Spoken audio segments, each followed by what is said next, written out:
Good evening, class. Recording has been started. Please mark your attendance in the chat box. आप लोग chat box में अपना attendance बनाइए. Then we will start the class. Okay. आज independence day है. आप सभी को स्वतंत्रता दिवस की हार्दिक शुभकामनाएं. Let us start the topic. So in earlier classes we have studied about chapter number 5. So today we will start chapter number 6. Okay, so the chapter number 6 is combustion and flame. Okay, so इस chapter में हम combustion के बारे में पहले पढ़ेंगे और flame के बारे में. Okay, last chapter was coal and petroleum. So before starting chapter number 6, पहले अभी हम चैप्टर नंबर 5 का थोड़ा सा रिकैप कर लेते हैं कि हम लोगों ने चैप्टर नंबर 5 में क्या सब हम लोगों ने पढ़ा.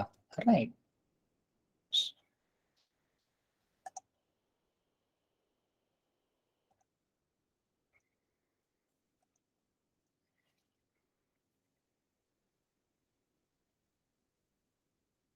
Yes.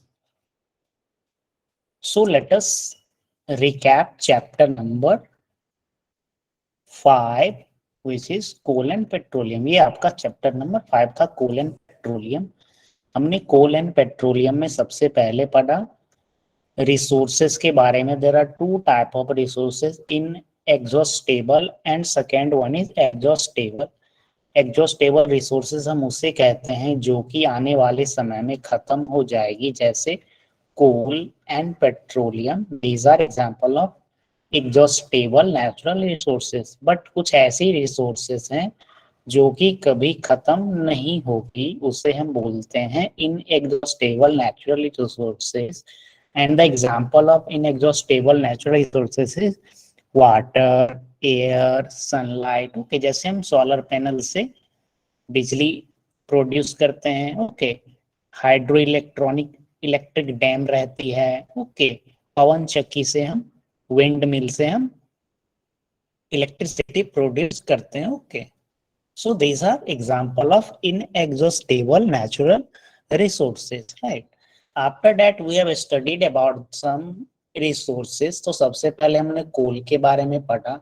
कोयला का उपयोग हम लोग, कोल का उपयोग खाना पकाने के काम में, पहले के समय में रेलवे इंजन चलाने में, और अभी ये जो हमें बिजली प्रोड्यूस करते हैं थर्मल पावर प्लांट में कोयले का उपयोग किया जाता है.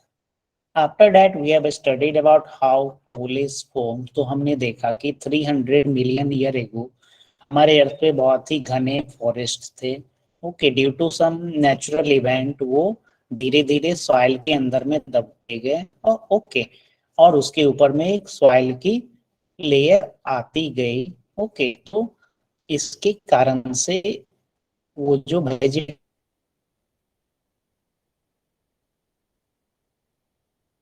जो सॉइल के अंदर में ब्यूरीड हो गई, उस पे प्रेशर काफी बढ़ा और जमीन के अंदर में गई, तो टेम्परेचर इंक्रीज हुए.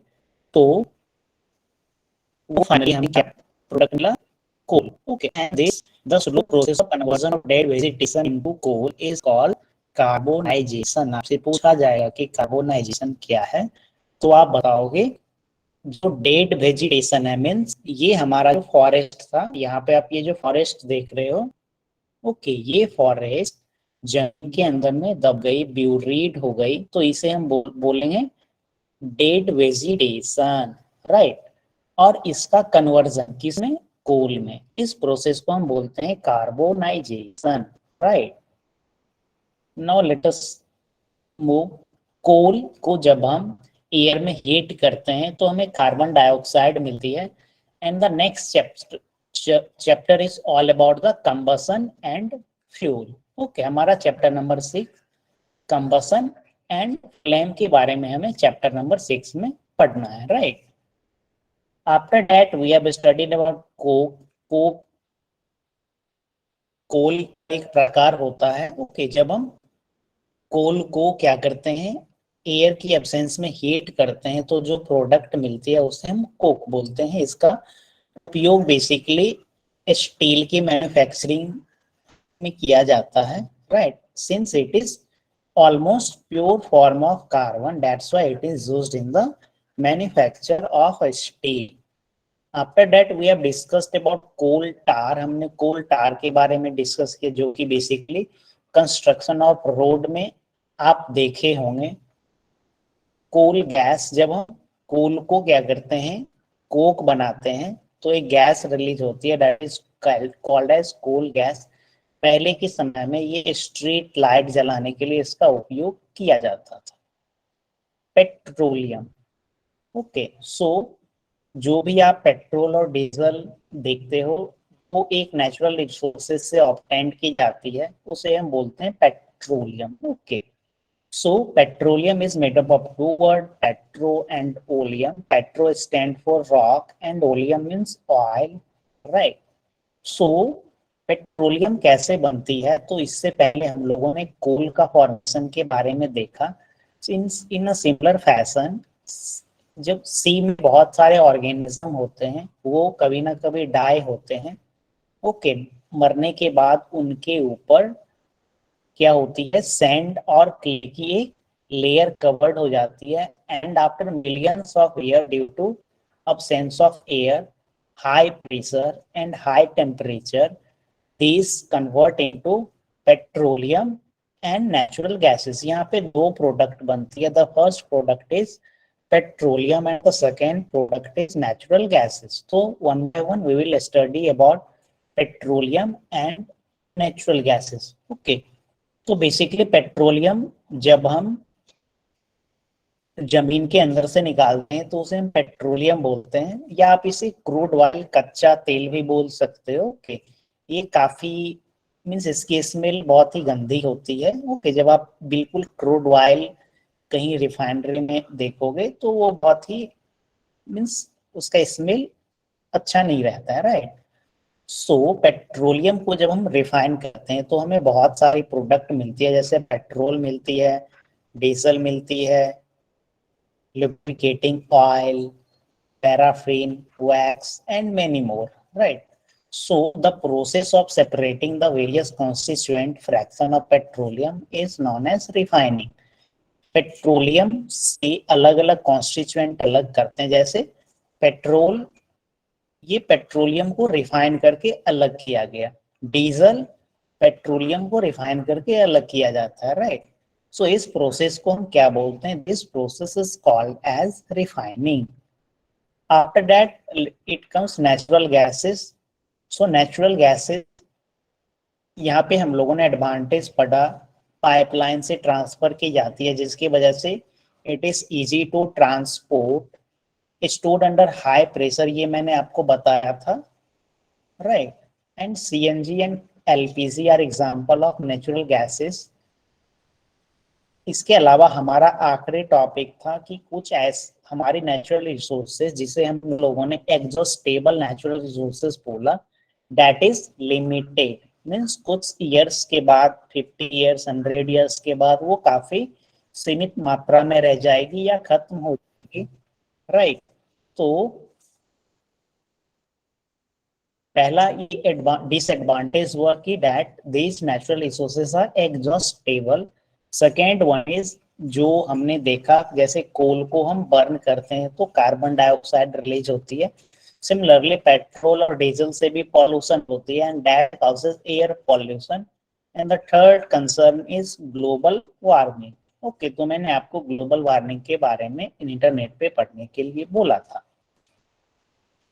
Now let us discuss about chapter number 6, combustion and flame. Okay, अभी हम पढ़ने वाले हैं combustion and flame के बारे में। ये आपका नया चैप्टर आज स्टार्ट होने वाला है। This is your chapter number 6. Okay. So आप बचपन से अभी तक बहुत सारे फ्यूल्स देखे होंगे।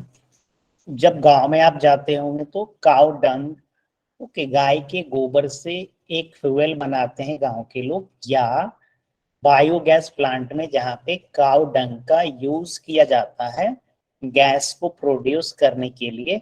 ओके, सिमिलरली ठंडे के समय में आप वुड की फायर का मजा लेते हो जिससे ठंड कम लगती है। कोल का उपयोग किया जाता है खाना पकाने में। चारकोल जो लकड़ी के जलाने के बाद जो ब्लैक ब्लैक कोल होती है उसे हम बेसिकली चारकोल बोलते हैं। Petrol, diesel, CNG. Okay, so this all are, ये सभी हम क्या करते हैं, इसे इसका हम उपयोग करते हैं, राइट। ओके, तो some people have joined late. Please mark your attendance in the chat box, right?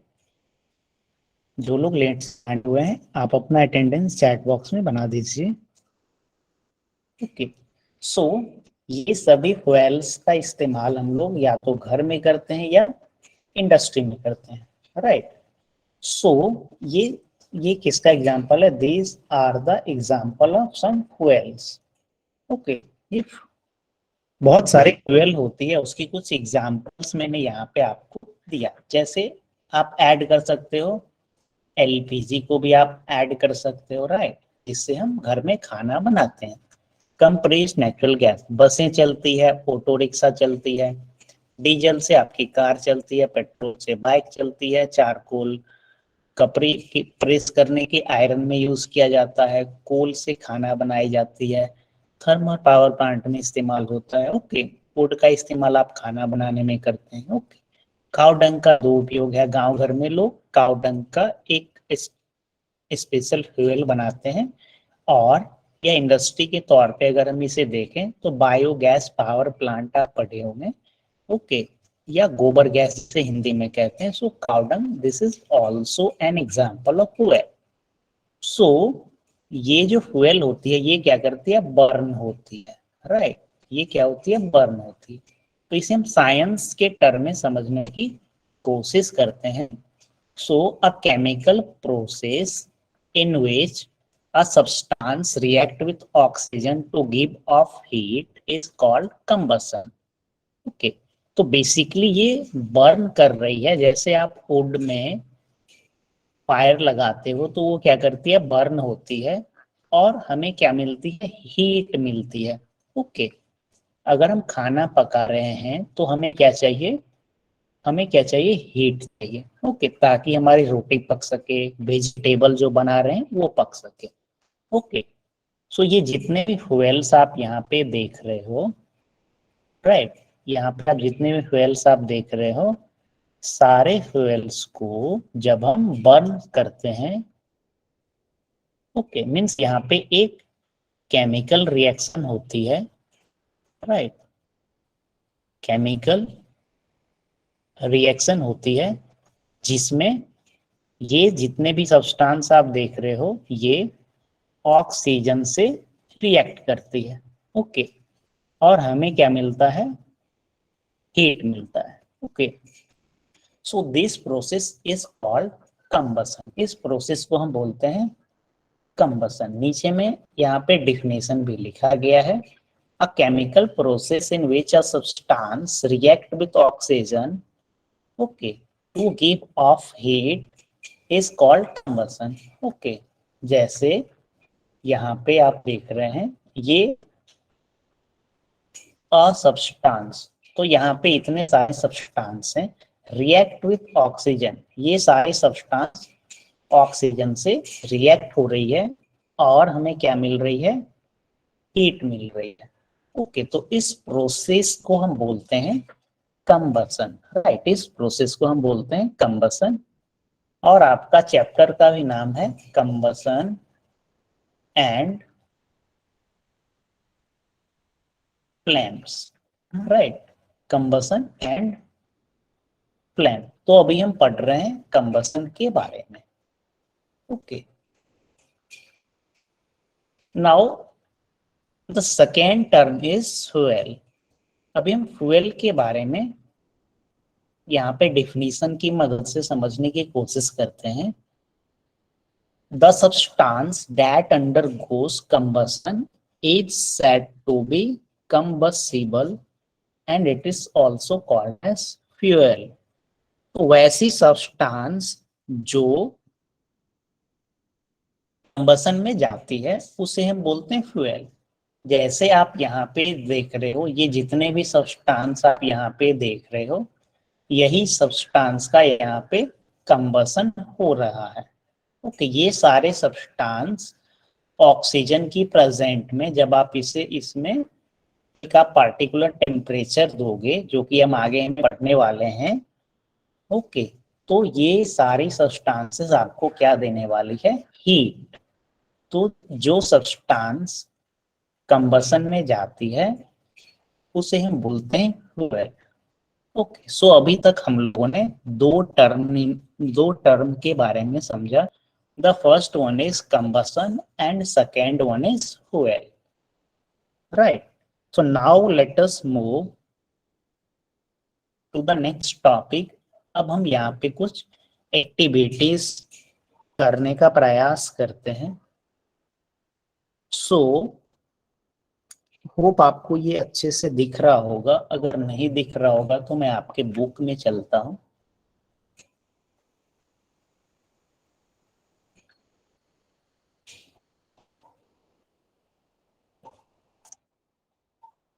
Let me adjust my screen.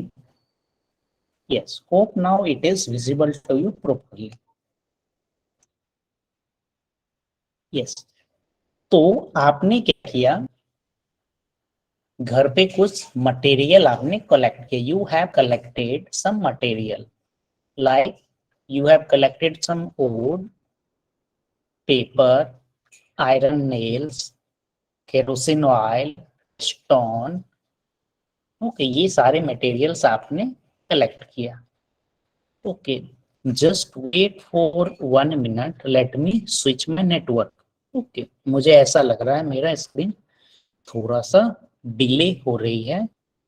So 1 minute में मैं अपना नेटवर्क जंप करता हूँ, प्लीज वेट।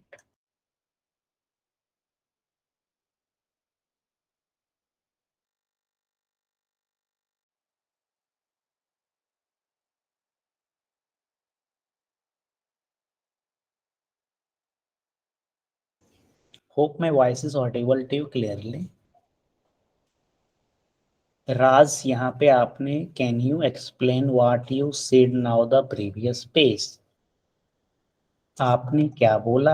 आप कृपया माइक ऑन करके।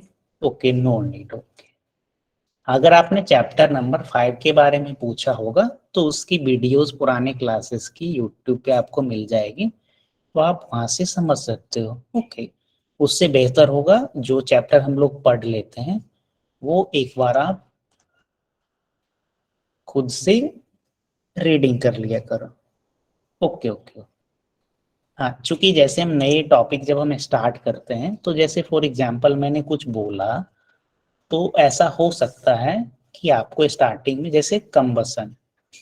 ओके, तो कुछ लोग यहाँ पे जितने लोग हैं, कुछ लोग 100% समझ के होंगे कि कंबसन क्या है, कुछ लोग 60% समझे होंगे कि व्हाट इज कंबसन। ओके, तो जब हम आगे हम डिस्कस करेंगे, ओके, तो लेट अस सपोज आप 30% और समझ गए कंबसन के बारे में, तो नए टॉपिक में होता है कि कुछ चीजें आप धीरे धीरे समझते हो, right? So this is activity 1। सो आपने क्या किया? घर पे कुछ मटेरियल कलेक्ट किया और यहाँ पे आपको बतानी है कि कौन सी मटेरियल कंबस्टिबल है और कौन सी मटेरियल नॉन कंबस्टिबल है। कंबस्टिबल का मतलब जो आसानी से बर्न कर जाएगी, जल जाएगी। मीन्स जब आप फायर के टच में आप लाओगे तो वो आसानी से क्या करेगी? बर्न होगी और आपको हीट मिलेगी। तो अगर मैं जैसे बोलूं आपसे वुड, अगर मैं बोलूं तो वुड आसानी से जलती है, तो आपको चैट बॉक्स में सी टाइप करनी हो, राइट? अगर मैं बोलूंगा वाटर, तो water is non combustible, water आसानी से नहीं जलेगी। So you have to type N. सो मुझे आप बताओ कि वुड इज कंबस्टिबल और नॉन कंबस्टिबल।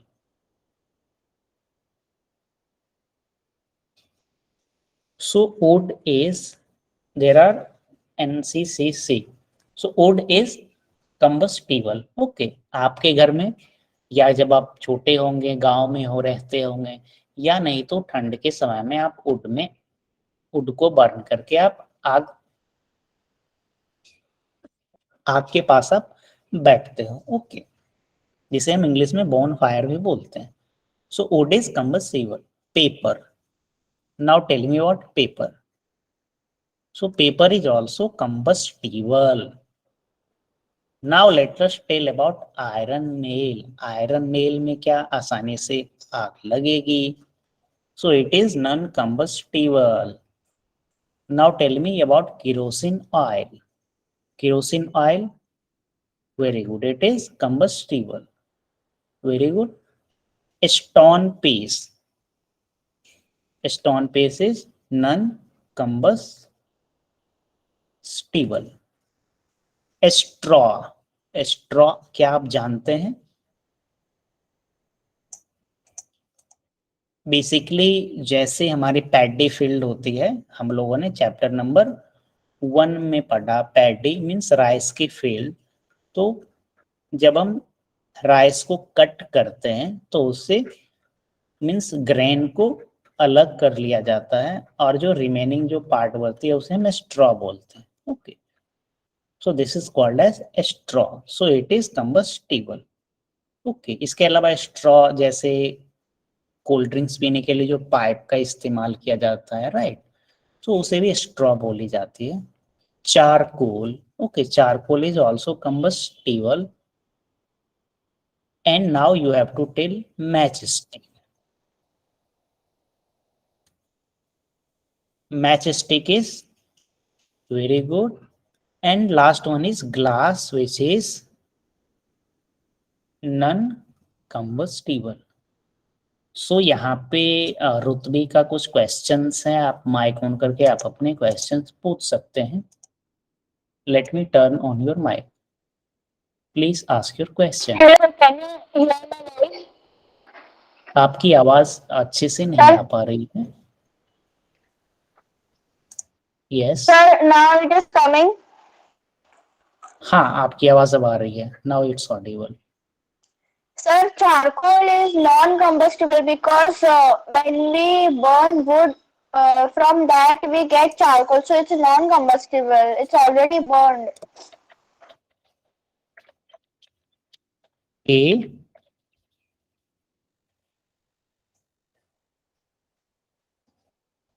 एक मिनट, हाँ, एक्चुअली चारकोल हम उसे कहते हैं। ओके, जैसे for example just let me erase.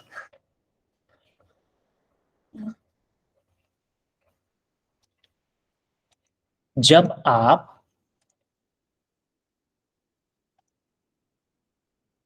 Yes जब आप वुड को बर्न करते हो, लेट अस सपोज ये एक बड़ा सा वुड है, राइट, सो इसे आप बर्न करते हो। ओके, तो यहाँ पे क्या होगी, आपको मीन्स ब्लैक ब्लैक मिलेगी, right, that is called as charcoal, जो कि बिल्कुल कोयले के जैसे होगी, right.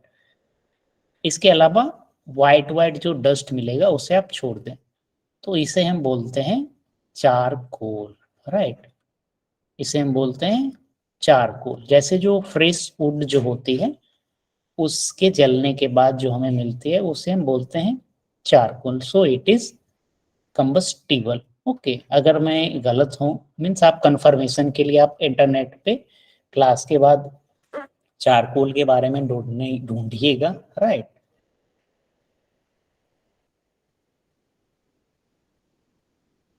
Yes, it is combustible as we use it in trains with coal. Very good. हाँ, इसके बारे में आप ढूंढिएगा और आप मुझे भी बताइएगा अगले क्लास में। Okay, so this is all about exercise 6.1। अब हम एक और एक्टिविटी करते हैं 6.2। सो बेसिकली यहाँ पे हम कुछ कंक्लूजन निकालने वाले हैं। Okay,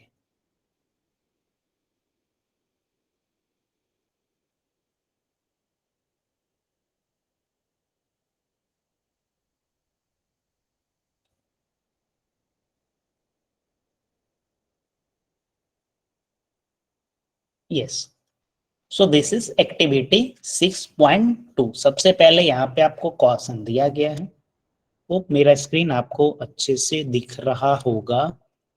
So caution is that be careful while handling burning candles। जब आप बर्निंग कैंडल्स को हैंडल कर रहे हो तो आपको सावधानी बरतनी होगी। जस्ट अ मिनट, मेरे ख्याल से मेरा स्क्रीन आपको अच्छे तरीके से नहीं दिख रहा।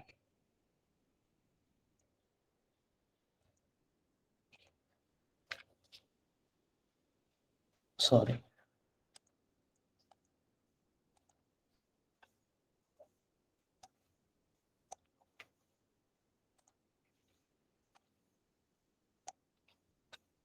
Yes, fix a lighted candle on a table. Okay, आपको 3 कैंडल्स लेने हैं और 3 कैंडल्स को टेबल पे इस तरीके से रख देने हैं, right. You have to put 3 candles like this. Okay, तो केस 1 में आपने क्या किया, यहाँ पे कैंडल रखा और कैंडल के ऊपर में आपको जार लेने हैं। Okay, like this. आपको इस तरीके के 3 जार्स भी लेने हैं। ओके, जो कि ऊपर से ओपन है और नीचे से क्लोज्ड है, राइट। जैसे ग्लास आप बोल सकते हो। Okay, like this, this is glass, जो कि आप पानी पीने के लिए यूज करते हो। ओके, तो पहले केस में आपने क्या किया, कैंडल के पास में कुछ इस तरीके का यहाँ पे थोड़ा सा, यहाँ पे ये लकड़ी डाल दिया या कोई ऐसा सब्सटेंस जिसकी वजह से ये ग्लास थोड़ा ऊपर उठा रहे, मीन्स ये ग्लास और वुड के बीच में यहाँ पे थोड़ा सा स्पेस बने, राइट, जिसकी वजह से एयर यहाँ पे एंटर करेगी। सेकेंड केस में क्या किया आपने, ये कैंडल के ऊपर में आपने क्या किया, जस्ट ग्लास को रख दिया। ओके, मीन्स यहाँ पे बिल्कुल ये पैक्ड हो गया। ओके, और थर्ड केस में क्या किया आपने,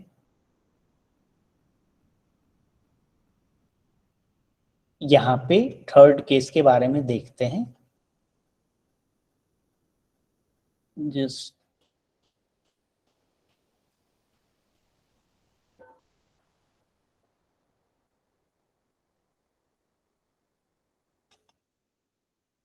यस, सो यहाँ पे ये थर्ड केस में जो आप देख रहे हैं, ये ऊपर से यहाँ पे आपको ये ओपन दिख रहा है और इसके ऊपर में आपने कुछ पेपर डाल दिया। ओके, तो बेसिकली हम यहाँ पे कंक्लूजन यह निकालेंगे दैट ये यहाँ पे स्पेस है तो यहाँ पे ऑक्सीजन जा रही है, ऑक्सीजन जा रही है, तो इस केस में जो यहाँ पे कैंडल है वो बर्न करेगी।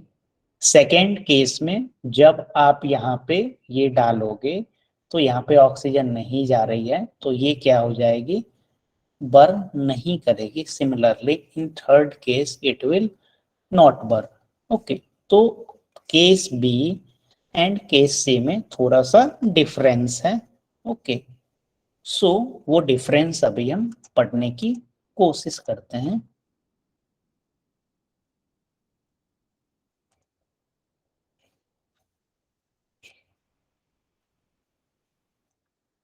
Yes, so case 1 when air can enter the chimney from below। Case 1 में चिमनी के नीचे से एयर जा रही थी क्योंकि हमने वहां पे थोड़ा सा वुड रखा था। ओके, यहाँ पे आप देख सकते हो, right. In case B when air does not enter the chimney from the below the flame flickers and produces smoke। Second case में क्या हुई, आपने यहाँ पे कैंडल, यहाँ पे ये जल रहा था और कैंडल के ऊपर में आपने एक ग्लास रख दिया। ओके, तो यहाँ पे एयर ना ही अंदर से बाहर जा रही है ना ही बाहर से अंदर आ रही है, राइट। सो ये क्या होगी, इस फ्लेम अचानक से बुझ जाएगी, right. In case C the flame finally goes off because the air is not available. Raj, आपने हैंड रेज की, please. Yes, ask your question. So the glass that we put over the candle, it has two openings or only one? Glass that we have, अच्छा यहाँ पे दो opening है या one opening? Okay, let me see. So it is saying that it does not enter from down. That means that it is giving the indication that it is open from up.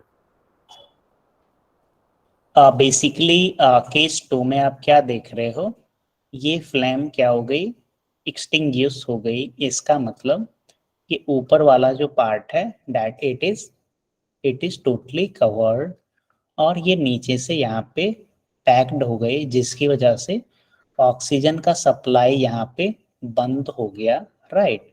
और ये flame flicker होकर के extinguish हो गई। So let me read. So Fix a then lighted. Yes. what is the meaning of, what is the difference between B and C? We are just putting a plain paper above the candle, above the cup. Okay. Okay. Yes.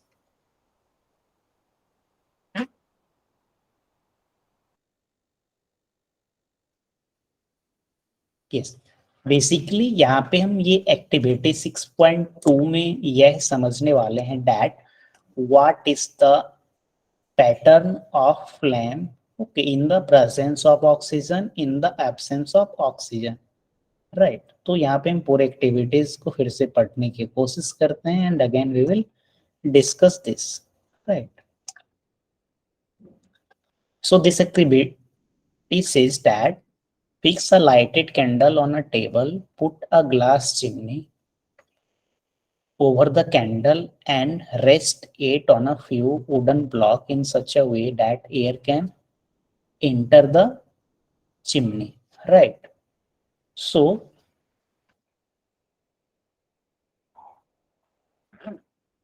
yes, after that, observe what happens to the flame. Now remove the blocks and let the chimney rest on the table. Figure 6.2b.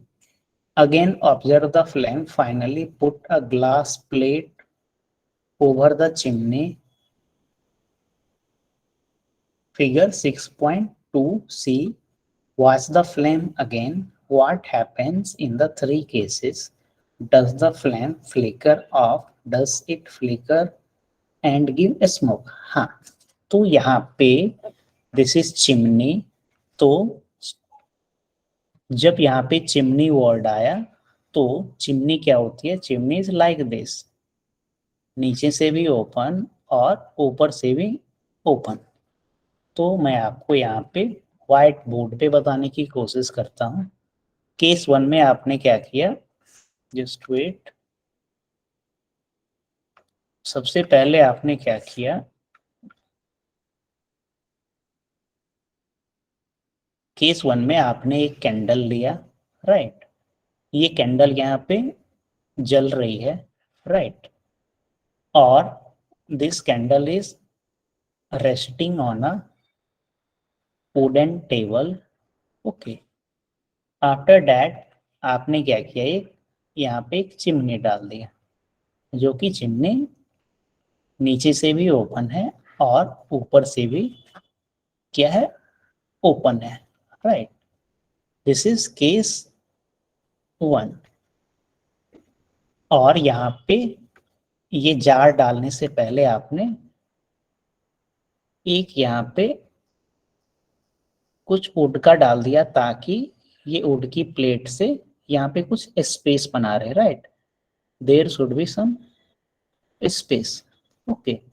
चूंकि यहाँ पे आपको space दिख रहा है तो यहाँ से एयर एंटर करेगी, जिसकी वजह से यहाँ पे इस फ्लेम को सफिशिएंट अमाउंट में ऑक्सीजन मिलेगा, that's why flame will burn, okay. अब हम यहाँ पे सेकेंड केस में क्या करने वाले हैं, सेकेंड केस में ये जो हमने यहाँ पे एक वुड का थोड़ा सा सपोर्ट लिया था ग्लास को ऊपर उठाने के लिए, उसे अभी हम रिमूव कर रहे हैं। तो इसे रिमूव जब हम करेंगे देन यहाँ पे क्या होगी, वुडन टेबल के बीच में और इस चिमनी के बीच में कि स्पेस यहाँ पे बिल्कुल खत्म हो जाएगी, राइट। तो यहाँ पे स्पेस यहाँ पे बिल्कुल खत्म हो जाएगी। तो यहाँ पे ये जो फ्लेम पहले केस में बहुत अच्छे से जल रहा था, तो इन सेकेंड केस यहाँ पे ऑक्सीजन की अमाउंट क्या हो जाएगी, रिड्यूस हो जाएगी। ओके, लेट अस सपोज पहले इसे 50 ग्राम पर सेकेंड ऑक्सीजन मिल रही है, तो चूंकि यहाँ से नीचे से ऑक्सीजन की सप्लाई बिल्कुल कम हो गई, ओके, जो भी ऑक्सीजन यहाँ पे आ रही है वो ऊपर से मिलेगी, राइट। तो इसके वजह से इसकी फ्लेम क्या होगी, इसकी फ्लेम पे थोड़ा सा डिफरेंस होगा और the flame will flicker. Okay, means कुछ इस तरीके से, मीन्स आपको लगेगा कि ये कब बुझ जाए। Okay, so this is case 2। Now in case 3 what we will do, case 3 में हम क्या करेंगे, यहाँ पे एक प्लेट डाल देंगे, प्लेट से ढक देंगे। तो यहाँ पे ना ही नीचे से ऑक्सीजन जा रही है और ना ही ऊपर से ऑक्सीजन मिल रही है। तो finally this flame will extinguish. Okay, case 3 में ये हमारी फ्लेम जो होगी ये बिल्कुल बुझ जाएगी, right. So this is all about the case 1, case 2 and case 3। Okay, तो केस 1 में यहाँ पे ऑक्सीजन ऊपर मीन्स यहाँ पे ऑक्सीजन आप इधर से भी देख रहे हो और यहाँ से भी, दोनों तरीके से ओपनिंग है। सेकेंड केस में जो भी ऑक्सीजन आ रही है इधर से ही आ रही है, राइट। सो या तो ये बहुत ही धीमे से चलेगी या कुछ देर के बाद ये फ्लिकर होकर के ये बुझ जाएगी और यहाँ पे सेकेंड केस में आपको स्मोक मिलेगा, राइट।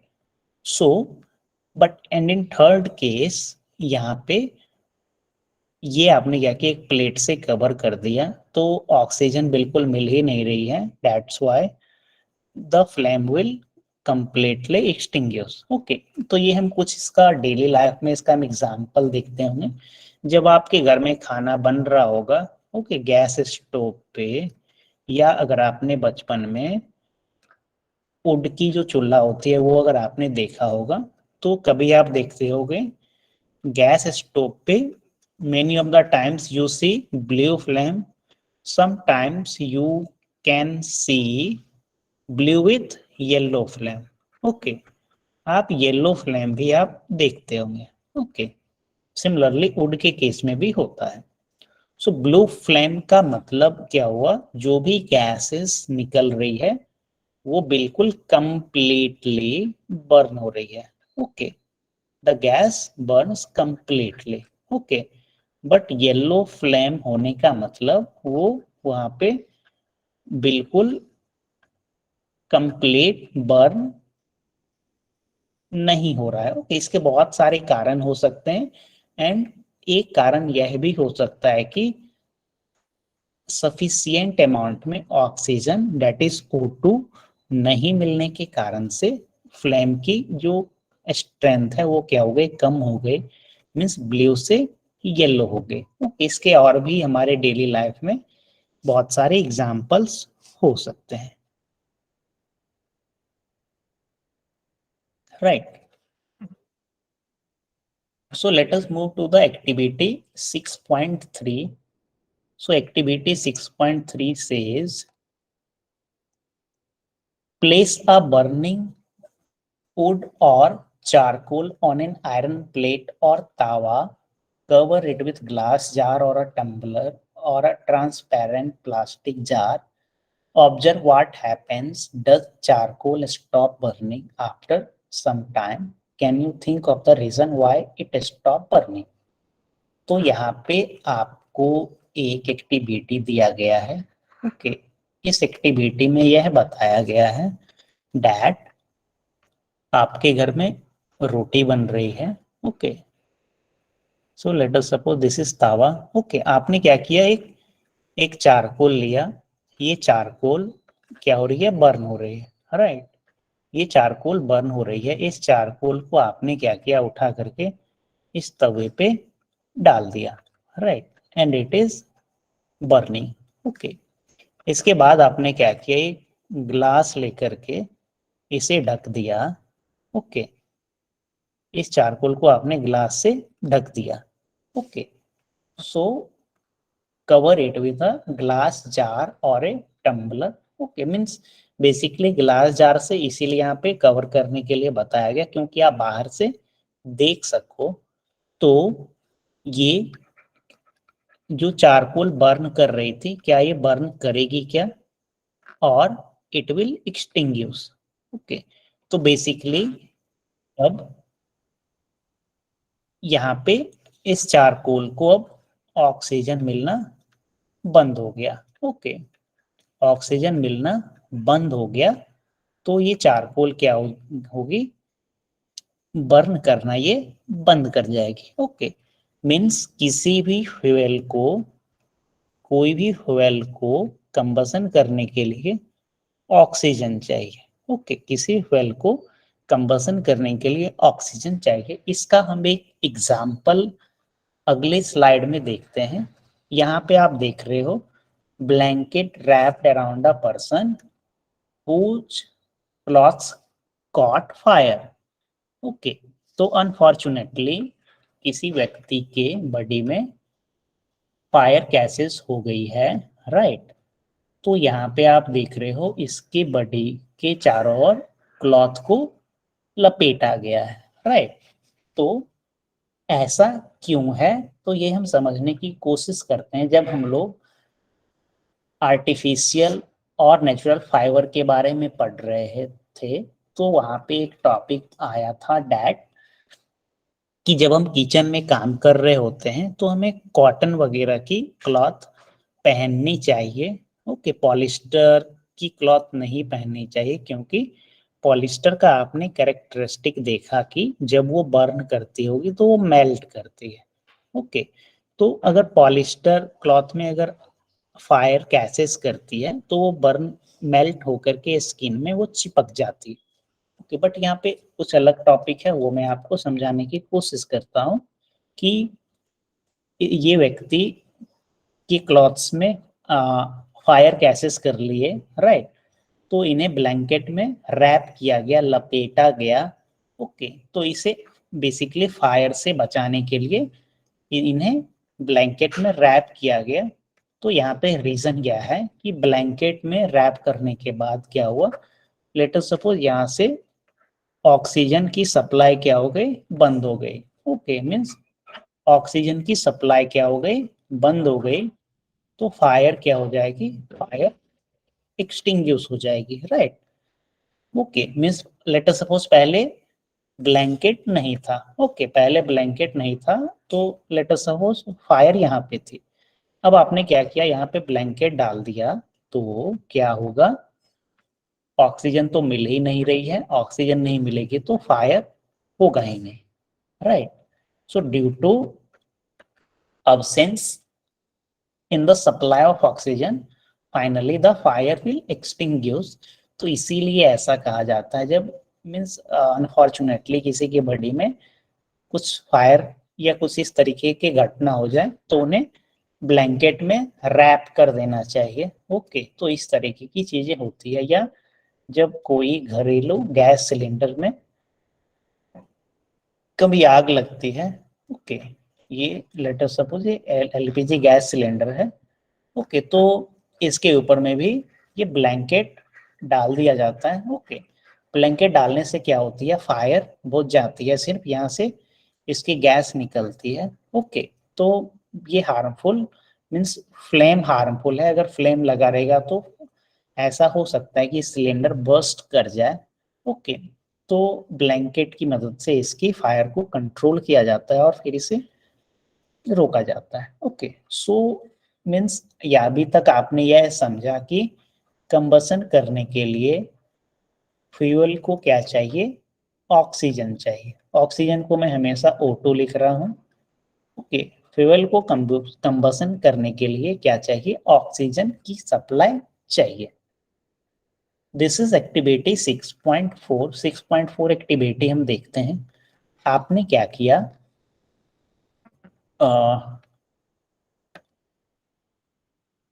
हाँ, मैं इधर ही बता रहा हूँ। Okay, this is activity 6.4। सो आपने कैंडल लिया। Okay, there are 2 candle and you make this shape using a paper. Okay, ये शेप आपको बनाने आता होगा, राइट? सो ये फनल शेप्ड ऐसा आप बना लेना। ओके, और कैंडल के ऊपर में पहले वाले फनल में आपने कुछ पानी डाल दिया और दूसरे वाले पेपर कप में आपने कुछ ऑयल डाल दिया, राइट? तो ये जिस फनेल में आपने वाटर डाला, अगर इसे आप इसी तरीके से कुछ देर हैंडल करके रखोगे तो ये पानी क्या हो जाएगी? गर्म हो जाएगी। ओके, आपका क्वेश्चन होगा कि सर ये तो पेपर का बना हुआ है तो इसमें फायर भी कैचेस कर सकती है, बट ऐसा नहीं होगा। ओके, और सेकेंड केस में यहाँ पे आप ऑयल आपने डाला तो यहाँ पे तुरंत ये फायर कैचेस कर लेगी। सो यहाँ पे कॉशन दिया गया है, be careful while handling burning the candle. तो जब भी आप अगर ये एक्सपेरिमेंट घर पे करते हो तो कोई बड़े लोगों के गाइडेंस में आपको करना होगा। Okay, make 2 paper cups by folding a sheet of paper. Pour about 50 ml of water in one of the cups. Heat both the cups separately with a candle. What do you observe? Okay, तो ऐसा क्यों नहीं होता है? Means आप जैसे अगर ऐसे हैंडल किए रहोगे तो ऐसा हो सकता है कि ये वाटर बॉयल भी कर जाए। ओके, सो ये एक्टिविटी 6.4 आप घर से थोड़ा और समझ के आना कि ऐसा क्यों होता है, ताकि हम अगले क्लास में यहाँ से हम लोग डिस्कशन स्टार्ट करें। ओके, सो यहाँ पे राइट साइड में फायर एक्सटिंग्विशर के बारे में दी गई है। सो फायर एक्सटिंग्विशर बेसिकली क्या होती है, मैं आपको शॉर्ट में फिलहाल बता देता हूँ। ओके, तो अभी तक हम लोगों ने क्या सीखा? फायर को बर्न होने की, फ्यूल को कंबसन होने के लिए ऑक्सीजन चाहिए होती है, राइट? सो अगर कहीं पे कुछ बर्न हो रही है और आपने अगर ऑक्सीजन का सप्लाई कट कर दिया तो वो कंबसन जो हो रही है वो खत्म हो जाएगी। Okay, so let us suppose कहीं पे जैसे हमने यहाँ पे देखा चारकोल। ओके, ये चारकोल यहाँ पे बर्न कर रही है और आपने क्या किया? इसके चारों ओर आपने कार्बन डाइऑक्साइड का स्प्रे कर दिया, राइट? आपने क्या किया? कार्बन डाइऑक्साइड का स्प्रे कर दिया तो ये जो चारकोल जल रही थी ये क्या हो जाएगी? एक्सटिंग्विश हो जाएगी। ओके, सो ये फायर एक्सटिंग्विशर का यही प्रिंसिपल होता है। अगले क्लास में जब हम आएंगे तो फायर एक्सटिंग्विशर के बारे में और भी डिटेल्स में पढ़ेंगे। आप अपने घर पे भी फायर एक्सटिंग्विशर का मीन्स छोटा सा फायर एक्सटिंग्विशर आप एक्सपेरिमेंट के तौर पे आप बना सकते हो। तो अगले क्लास में वो भी हम डिस्कस करेंगे कि कैसे हम फायर एक्सटिंग्विशर का मॉडल डेमोन्स्ट्रेट करने के लिए बनाएंगे। Okay, so that's all for today class. I am going to stop the presentation. Okay, मैं आपके चैट बॉक्स देखता हूँ। सर बिकॉज चारकोल और burning wood will, okay, I searched, but that is also saying combustion. But I am confused in this. How? Okay, आप charcoal के बारे में पूछ रहे हैं and probably you have left the class, so we'll discuss in the next class. Now please leave the class.